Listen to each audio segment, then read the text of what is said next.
الحمد للہ رب العالمین والصلاة والسلام علی سید الانبیاء والمرسلین اما بعد فاعوذ باللہ من الشیطان الرجیم بسم اللہ الرحمن الرحیم السلام علیکم ورحمۃ اللہ وبرکاتہ۔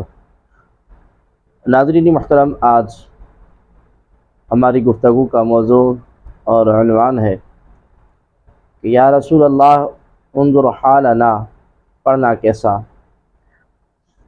ناظرین محترم، حضرت سیدنا ابو بکر صدیق رضی اللہ تعالی عنہ کے زمانے میں مسلمانوں کے سپہ سالار جلیل القدر صحابی حضرت خالد بن ولید رضی اللہ تعالی عنہ اور دیگر صحابہ کرام علیہم الرضوان نے نبی کریم صلی اللہ علیہ وآلہ وسلم کو براہ راست مدد کے لیے پکارا۔ چنانچہ منقول ہے کہ کانا شعارہم یومئذ یا محمد، یعنی اس دن مسلمانوں کا طریقہ اور شعار حضور عالم صلی اللہ علیہ وآلہ وسلم کو مدد کے لیے پکارنا تھا۔ بحوالہ البدایہ و نہایہ، مطبوعہ بیروت لبنان، جلد نمبر 6 صفحہ نمبر 24۔ یا رسول اللہ انظر حالنا، یا حبیب اللہ اسمع قالنا، اننی فی بحر ہم مغرق خذ یدی سہل لنا اشکالنا، یعنی اے اللہ کے رسول ہماری حالت پر توجہ فرمائیے، اے اللہ کے حبیب ہماری عرض سماعت فرمائیے۔ بے شک میں غموں یعنی پریشانیوں کے سمندر میں غرق ہوں، میرا ہاتھ پکڑیں اور ہماری مشکلات کو باذن خداوندی آسان فرما دے۔ کلام غوث اعظم رضی اللہ تعالی عنہ۔ تو اس کے متعلق جناب رشید احمد گنگوہی دیوبندی سے کسی نے سوال کیا کہ ان اشعار کو بطور وظیفہ پڑھنا کیسا، کہ یا رسول اللہ انظر حالنا، یا حبیب اللہ اسمع قالنا، اننی فی بحر ہم مغرق خذ یدی سہل لنا اشکالنا، یا اکرم الخلق مالی من الوذ بہ سواک عند حلول الحادث العممی۔ تو انہوں نے جواب دیا کہ ایسے کلمات کو نظم ہو یا نثر ورد کرنا مکروہی تنزیہ ہے، کفر و فسق نہیں ہے۔ بحوالہ فتویٰ رشیدیہ، جلد نمبر 3 صفحہ نمبر 5۔ رشید احمد گنگوہی لکھتے ہیں کہ یہ خود آپ کو معلوم ہے کہ ندا غیر اللہ تعالیٰ کو کرنا دور سے شرک حقیقی جب ہوتا ہے کہ ان کو عالم سامع مستقل اعتقاد کریں، ورنہ شرک نہیں۔ مثلا یہ جانے کہ حق تبارک و تعالی ان کو مطالعہ فرما دے، یا باذنہ تعالی انکشاف ان کو ہو جائے، یا باذنہ تعالی ملائکہ ان کو پہنچا دیں گے جیسا درود کی نسبت وارد ہے، یا محض شوقیہ کہتا ہو کہ محبت میں یا عرض حال محل تحسر اور حرمان میں ایسے مواقع میں اگرچہ کلمات خطاب بولتے ہیں لیکن ہرگز نہ مقصود عصمہ ہوتا ہے نہ عقیدہ، بس انہی اقسام سے کلمات مناجات و اشعار بزرگان کے ہوتے ہیں کہ فی حد ذاتی نہ شرک ہے نہ معصیت۔ بحوالہ فتویٰ رشیدیہ صفحہ نمبر 68۔ تو ناظرین مطلب اسی طرح ایک اور دیوبندیوں کے پیشوا ہیں جناب اشرف علی تھانوی صاحب، وہ لکھتے ہیں کہ جو استعانت و استمداد باعتقاد علم و قدر مستقل ہو، یعنی کسی نے اس کو نہ دیے اور نہ کسی کا محتاج ہے، وہ شرک ہے۔ اور جو باعتقاد علم اور قدرت غیر مستقل ہو، یعنی اللہ نے انہیں دی اور اللہ ہی کے محتاج ہے، اور وہ علم قدرت کسی دلیل سے ثابت ہو جائے تو جائز ہے، خواہ مستمد منہ یعنی جس سے مدد طلب کی جا رہی ہے حی ہو، زندہ ہو، یا میت یعنی مردہ ہو۔ بحوالہ امداد الفتاویٰ کتاب العقائد، جلد نمبر 4 صفحہ نمبر 99۔ دیوبندیوں کے حکیم الامت جناب اشرف علی تھانوی صاحب لکھتے ہیں کہ یا شفیع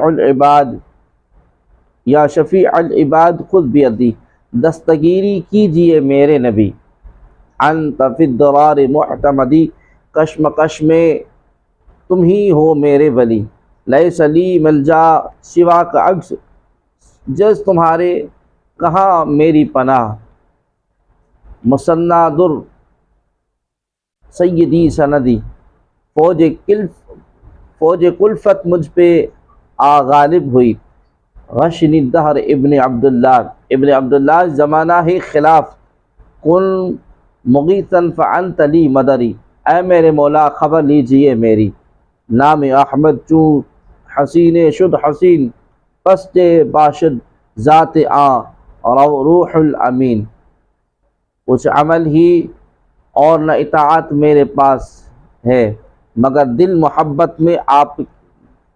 محبت آپ کی، میں ہوں بس اور آپ کا دریا یا رسول اللہ، یا رسول دریا یا رسول، ابر غم گھیرے نہ پھر مجھ کو کبھی، خواب میں چہرہ دکھا دیجئے مجھے اور میرے عیبوں کو کر دیجئے خفی، درگزر کرنا خطا و عیب سے سب سے بڑھ کر ہے یہ خصلت آپ کی، سب خلائق کے لیے رحمت ہیں آپ، خاص کر جو ہیں گنہگاروں گوی، کاش ہو جاتا مدینے کی میں خاک، کاش ہو جاتا میں مدینے کی خاک، نعل بوسی ہوتی کافی آپ کی، آپ پر ہو رحمتیں بے انتہا، حضرت حق کی طرف سے دائمی، جس قدر دنیا میں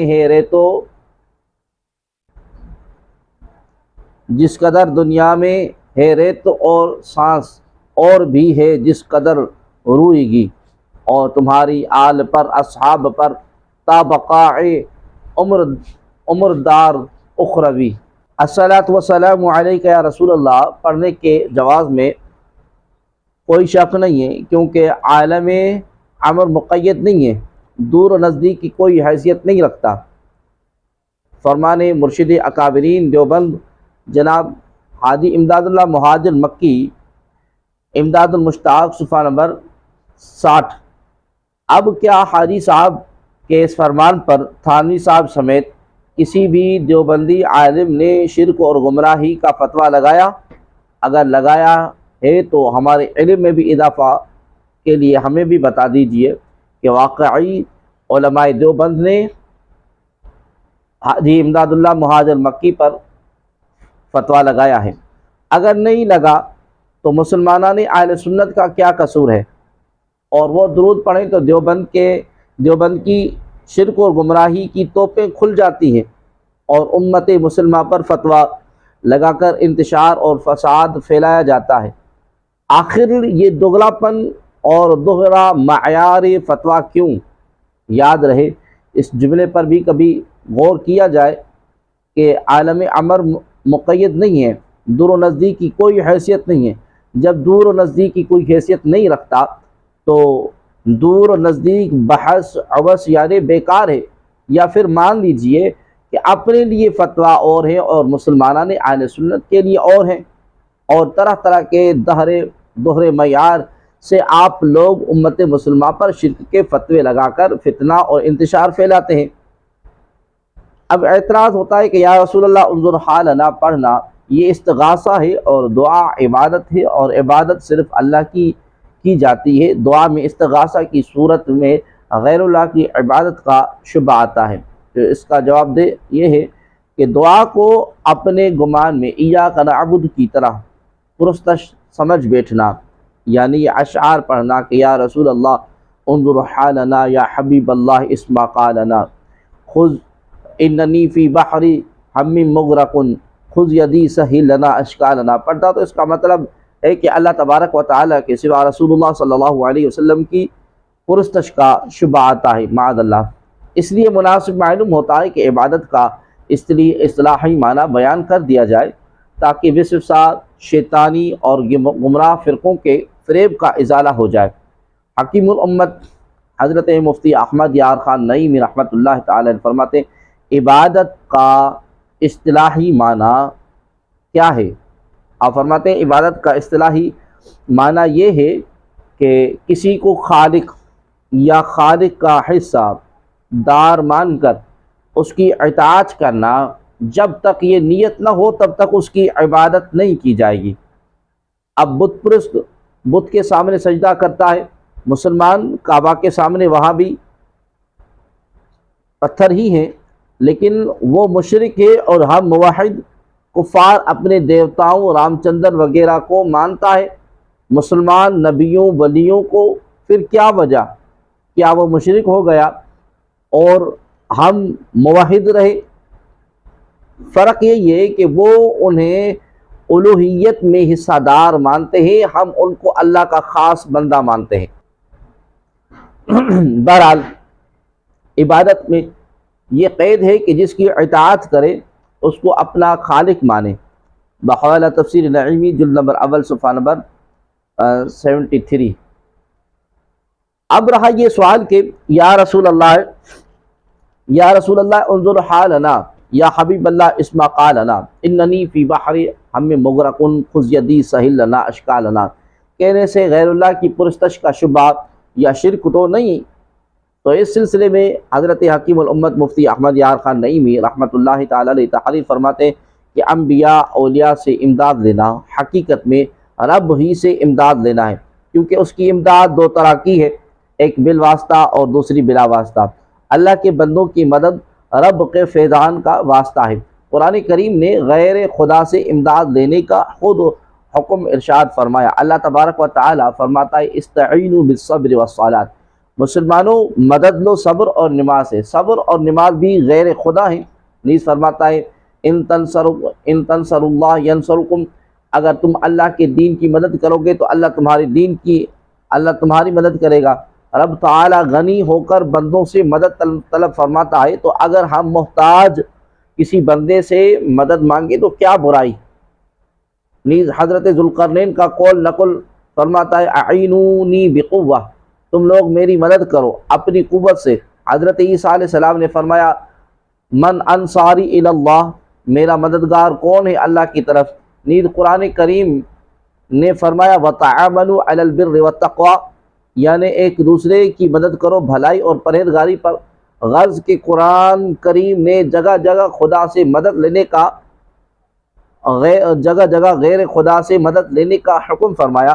صحابہ کرام رضی اللہ تعالی عنہم کی ایک جماعت کا نام ہے انصار، جس کے معنی ہے مددگار۔ اگر غیر خدا سے مدد لینا شرک ہو تو یہ نام ہی مشرکانہ ہو۔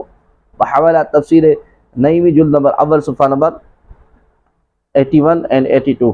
اس تفصیل سے بخوبی واضح ہو گیا کہ ان اشعار کا یعنی یا رسول اللہ انظر حالنا، یا حبیب اللہ اسما قالنا اننی فی بحر ہم مغرق خذ یدی سہل لنا اشکالنا کہنا پڑھنا جائز درست ہے۔ اس دعا سے غیر خدا کوئی عبادت کا شبہ آنا وسوسہ شیطانی اور گمراہی فرقوں کا فریب ہے۔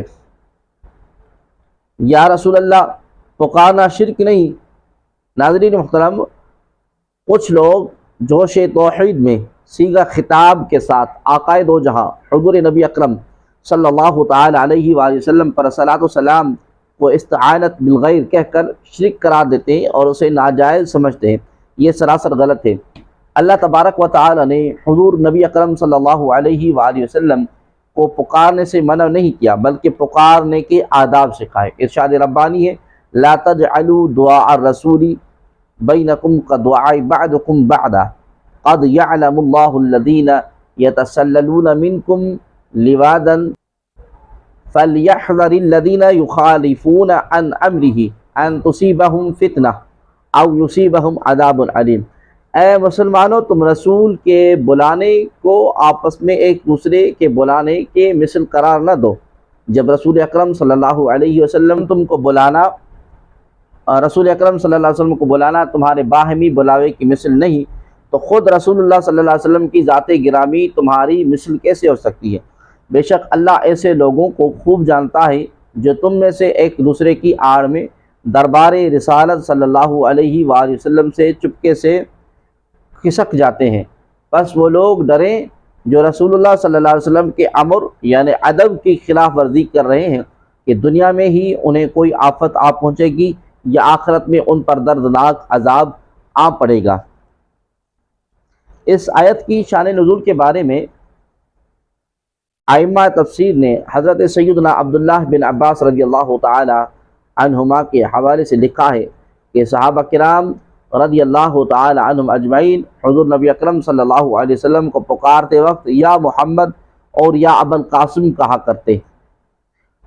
امام محمد آلوسی رحمۃ اللہ تعالی علیہ لکھتے ہیں فَنَهَاهُمُ اللَّهُ تَعَالَى عَنْ ذَلِكَ بِقَوْلِ سُبْحَانَهُ لَا تَجْعَلُوا الْآيَةَ إِذْعَامًا لِلنَّبِيِّ صلی اللہ علیہ وسلم فَقَالُوا يَا نَبِيَّ اللَّهِ يَا رسول اللہ،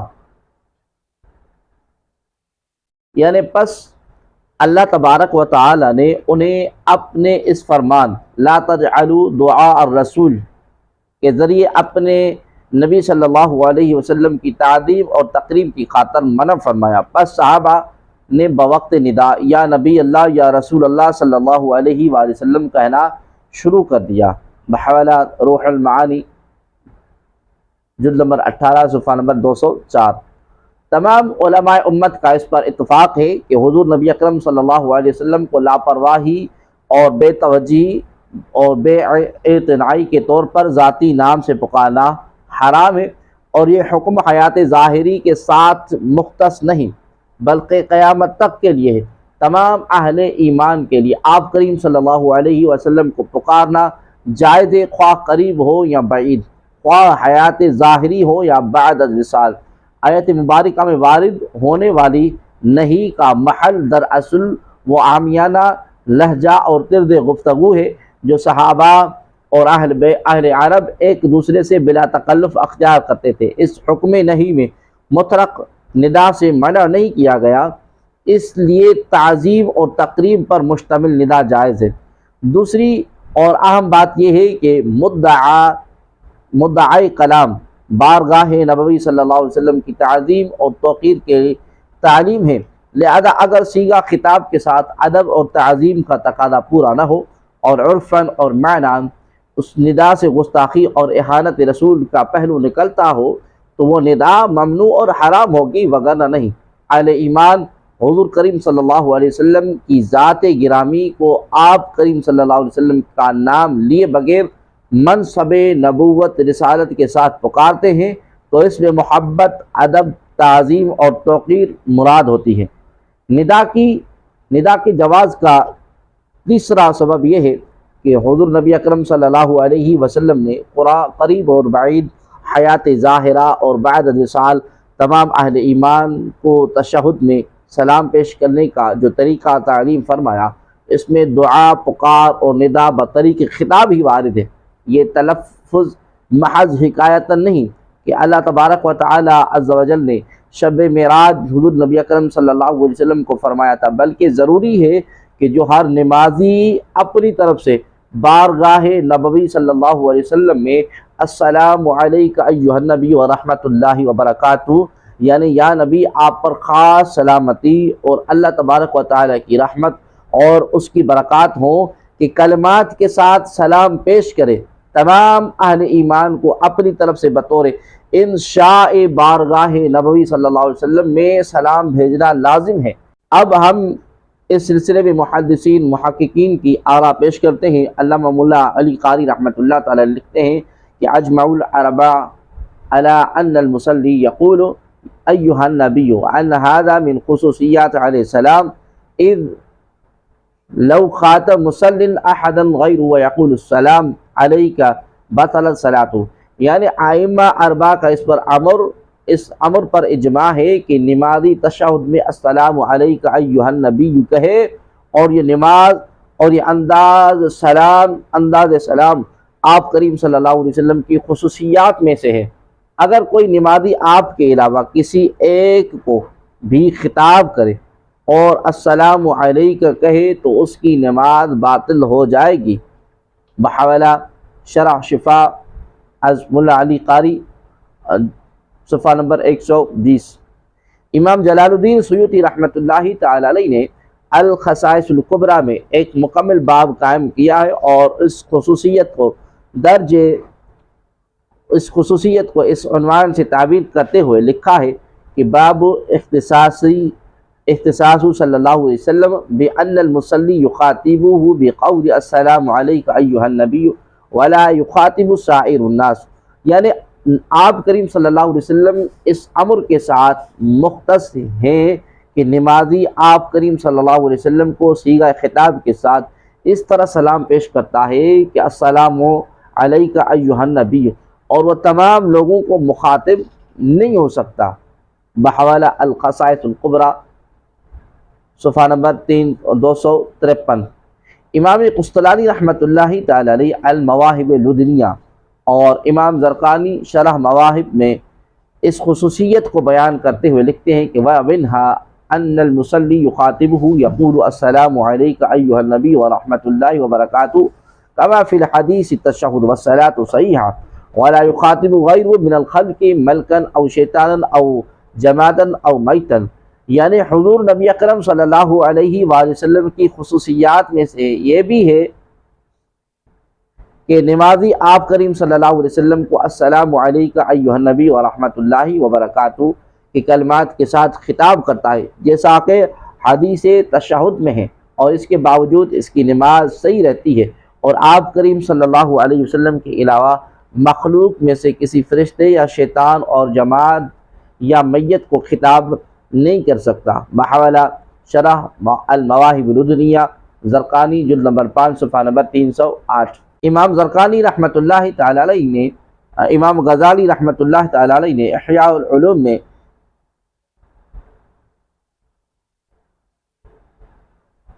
کیا ایمان افروز عبارت لکھی ہے، فرماتے ہیں وَاحْذَرْ فِي قَلْبِكَ النَّبِي صلی اللہ علیہ وسلم وَشَخْصُهُ الْكَرِيمُ وَقُلْ سَلَامٌ عَلَيْكَ أَيُّهَا النَّبِيُّ وَرَحْمَةُ اللَّهِ وَبَرَكَاتُهُ وَلْيُصَدِّقْ عَمْلَكَ فِي أَنَّهُ يُبْلَغُ وَيَرُدُّ عَلَيْكَ مَا هُوَ أَوْفَى مِنْهُ، یعنی اے نمازی پہلے تو حضور نبی اکرم صلی اللہ علیہ وسلم کی کریم شخصیت اور ذات مقدسہ کو اپنے دل میں حاضر کر، پھر صدق اور اخلاص ہونی چاہیے کہ تیرا سلام آپ کریم صلی اللہ علیہ وسلم کی خدمت اقدس میں پہنچتا ہے، اور آپ کریم صلی اللہ علیہ وسلم اس سے کامل تر جواب سے تجھے نوازتے ہیں۔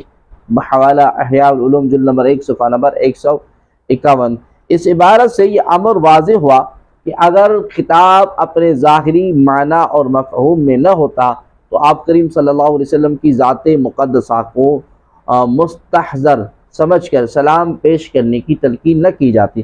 نماز میں صیغہ خطاب سے حضور اکرم صلی اللہ علیہ وآلہ وسلم کو مخاطب ہونے کی حکمت امام طیبی نے بھی بیان کی ہے، جسے امام ابن حجر عسقلانی رحمۃ اللہ تعالی علیہ نے فتح الباری میں نقل کیا ہے کہ ان المصلین لما استفتحوا باب الملکوت بالتحیات اذن لهم بالدخول في حریم الحی الذی لا يموت فقرت اعین بالمناجات فتبهوا عن ذلك بواسطة نبی رحمہ وبرکۃ متتابعة فالتفتوا فإذا الحبیب فی حرم الحبیب فاحذر فاقلبوا علیہ القائلین السلام علیک ایہا النبی ورحمۃ اللہ وبرکاتہ، یعنی بے شک نمازی جب تحیات سے ملکوتی دروازہ کھولتے ہیں تو انہیں ذات باری تبارک و تعالی حی لا یموت کی حریم قدس میں داخل ہونے کی اجازت نصیب ہوتی ہے، پس مناجات ربانی کے سبب ان کی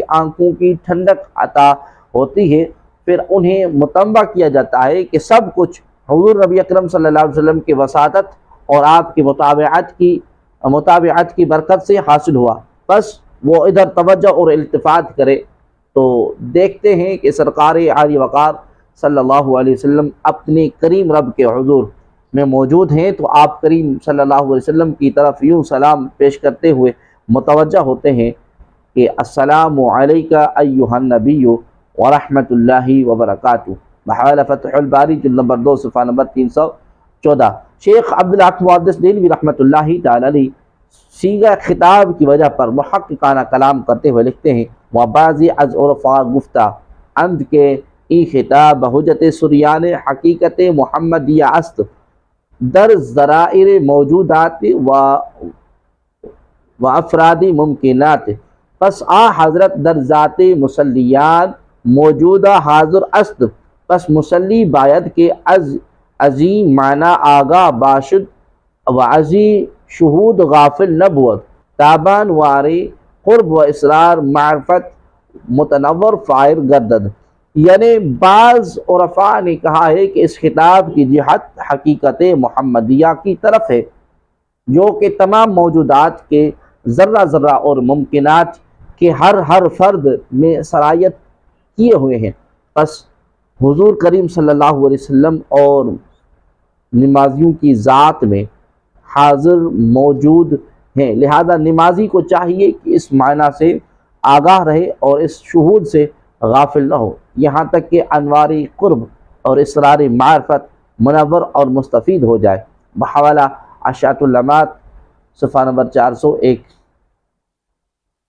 شیخ عبدالحق محدث دہلوی رحمۃ اللہ تعالی علیہ ایک اور مقام پر لکھتے ہیں کہ ذکر کہ اے مخاطب، حضور نبی اکرم صلی اللہ علیہ وسلم کا ذکر کر اور ان پر درود بھیج، اور حالت ذکر میں اس طرح سمجھ کہ آپ کریم صلی اللہ علیہ وسلم حیات ظاہری میں تیرے سامنے موجود ہیں، اور تو جلالت اور عظمت کو ملحوظ رکھ کر اور ہیبت و حیا کو پیش نظر رکھتے ہوئے آپ کریم صلی اللہ علیہ وسلم کو دیکھ رہا ہے۔ یقین جان کہ آپ کریم صلی اللہ علیہ وسلم تجھے دیکھتے ہیں اور تیرا کلام سنتے ہیں، کیونکہ حضور نبی اکرم صلی اللہ علیہ وسلم اللہ تعالیٰ کی صفات کے ساتھ موصوف و متصف ہے۔ ان صفات ربانی میں سے ایک صفت یہ بھی ہے کہ اللہ تبارک و تعالیٰ فرماتا ہے کہ انا جلیس من ذکرنی، میں اس کا ہم نشین ہوں جو مجھے یاد کرتا ہے۔ آپ کریم صلی اللہ علیہ وسلم کو اس صفت الہیہ سے وافر حصہ حاصل ہے۔ بحوالہ اشاعت اللمات صفحہ نمبر 621۔ دیوبندی حضرات کے حاکم الامت جناب اشرف علی تھانوی صاحب لکھتے ہیں کہ یا مرتضیٰ یا مجتبیٰ صلی اللہ علیہ وسلم، آپ صلی اللہ علیہ وسلم ہمارے دلوں کا حال بیان کرنے والے ہیں۔ آپ کریم صلی اللہ علیہ وسلم کو مرحبا، آپ صلی اللہ علیہ وسلم غائب ہوں تو موت آ جائے، دنیا تاریک ہو جائے۔ آپ کریم صلی اللہ علیہ وسلم لوگوں کے مددگار اور خیر خواہ ہیں۔ بحوالہ حیات المسلمین صفحہ نمبر 51۔ از مولوی اشرف علی تھانوی دیوبندی صاحب۔ مفتیان دیوبند سے سوال، حکیم دیوبند اس طرح پکار اور لکھ کر مشرک ہوئے کہ نہیں؟ اگر ہوئے تو علماء دیوبند کی طرف سے آج تک کوئی فتویٰ اس پر لگایا ہو تو ثبوت دیں۔ اگر مشرک نہیں ہوئے اور یہ شرک نہیں تو پھر مسلمانان اہل سنت پر شرک کے فتوے کیوں؟ احباب دیوبند سے گزارش ہے کہ آئیے حاکم الدیوبند کے بیان کردہ عقیدے کو ہی مان لیجئے، اختلاف ختم ہو سکتا ہے۔ اللہ تبارک و تعالی محبت اور ادب رسول صلی اللہ علیہ وسلم عطا فرمائے، آمین۔ دیوبندیوں کے امام الحدیث جناب محمد زکریا کاندھلوی لکھتے ہیں کہ بعض عارفین کا قول ہے کہ تشہد میں ایھا النبی کا یہ خطاب ممکنات موجودات کی ذات میں حقیقت محمدیہ کی سرایت کرنے کے اعتبار سے ہیں۔ چنانچہ حضور نبی اکرم صلی اللہ علیہ وسلم نماز پڑھنے والوں کی نماز میں موجود اور حاضر ہوتے ہیں، اس لیے نماز پڑھنے والوں کو چاہیے کہ اس بات کا خصوصیت کے ساتھ خیال رکھیں اور آپ نبی اکرم صلی اللہ علیہ وسلم کی اس حاضری سے غافل نہ ہوں، تاکہ قرب اور معیت کے انوارات اور عرفت کے اسرار حاصل کرنے میں کامیابی رہے۔ بحوالہ اوجد المسالک جلد نمبر 2 صفحہ نمبر 225۔ غیر مقلدوں کے امام نواب صدیق حسن خان لکھتے ہیں کہ نبی اکرم صلی اللہ علیہ وسلم ہر حال میں اور ہر آن میں مومنین کے مرکز نگاہ اور عابدین کی آنکھوں کی ٹھنڈک ہے۔ خصوصیات کی حالت میں انکشاف اور نورانیات زیادہ قوی اور شدید ہوتی ہے۔ بعض عارفین کا قول ہے کہ تشہد میں ایھا النبی کا یہ خطاب ممکنات اور موجودات کی ذات میں حقیقت محمدیہ کی سرایت کرنے کے اعتبار سے ہے۔ چنانچہ حضور نبی اکرم صلی اللہ علیہ وآلہ وسلم نماز پڑھنے والوں کی ذات میں موجود اور حاضر ہوتے ہیں، اس لیے نماز پڑھنے والوں کو چاہیے کہ اس بات کا خصوصیت کے ساتھ خیال رکھیں اور آپ کریم صلی اللہ علیہ وسلم کی حاضری سے غافل نہ ہو تاکہ قرب اور معیت کے انوارات اور عرفت کے اسرار حاصل کرنے میں کامیابی رہے۔ بحوالہ مسک الختام شرح بلوغ المرام جلد نمبر 1 صفحہ نمبر 244۔ بعض لوگوں کا کہنا ہے کہ یہ بھی ہے کہ صحابہ کرام بعد از وصال نبی کریم صلی اللہ علیہ وسلم بعد از وصال نبوی السلام علیکہ ایھا النبی کے بجائے السلام علیکہ النبی کہتے تھے، لہذا اب سلام بصیغہ خطاب کہنا جائز نہیں ہے، اس لیے شرک ہے۔ ذہن نشین رہے کہ حضور نبی اکرم صلی اللہ علیہ وسلم نے صرف السلام علیکہ ایھا النبی ورحمۃ اللہ وبرکاتہ کے انداز ندا اور خطاب میں ہی سلام پیش کرنے کا طریقہ سکھلایا ہے۔ حضور نبی اکرم صلی اللہ علیہ وسلم نے قطعاً یہ نہیں فرمایا کہ میری ظاہری حیات میں تو مجھ پر سلام ندا خطاب کے ساتھ پیش کریں اور بعد از وصال بدل دے۔ اگر بعد از وصال ندا خطاب کے انداز میں سلام پیش کرنا جائز نہیں تو گویا کہ حضور نبی اکرم صلی اللہ علیہ وسلم کے تشہد کے بارے میں تعلیم ادھوری اور ناقص رہ گئی۔ معاذ اللہ، کیا کوئی عام مسلمان بھی یہ تصور کر سکتا ہے؟ ہرگز نہیں۔ حضرت سیدنا فاروق اعظم رضی اللہ تعالی عنہ اپنے خلافت میں ممبر پر بیٹھ کر ندا خطاب پر مشتمل تشہد اور سلام کی تعلیم دی۔ اکابر صحابہ کی موجودگی میں یہ تلقین فرمائی اور کسی صحابی نے اس کا انکار نہیں کیا۔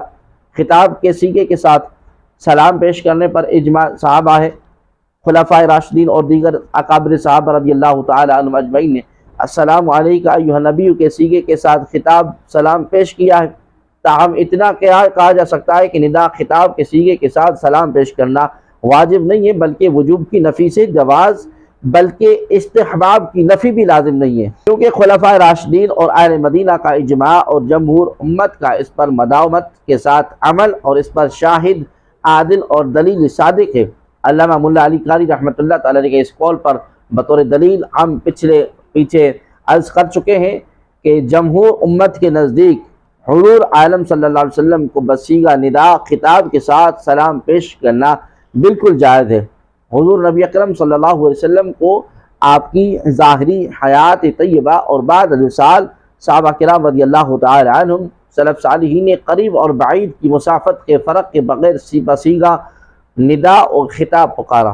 مستند کتب و احادیث اور سیر میں درجنوں واقعات اس بات کی دلیل ہے کہ اکابر سلف اور صالحین کبھی بھی آپ کریم صلی اللہ علیہ وسلم کو بصیغہ خطاب پکارنے میں کسی قسم کی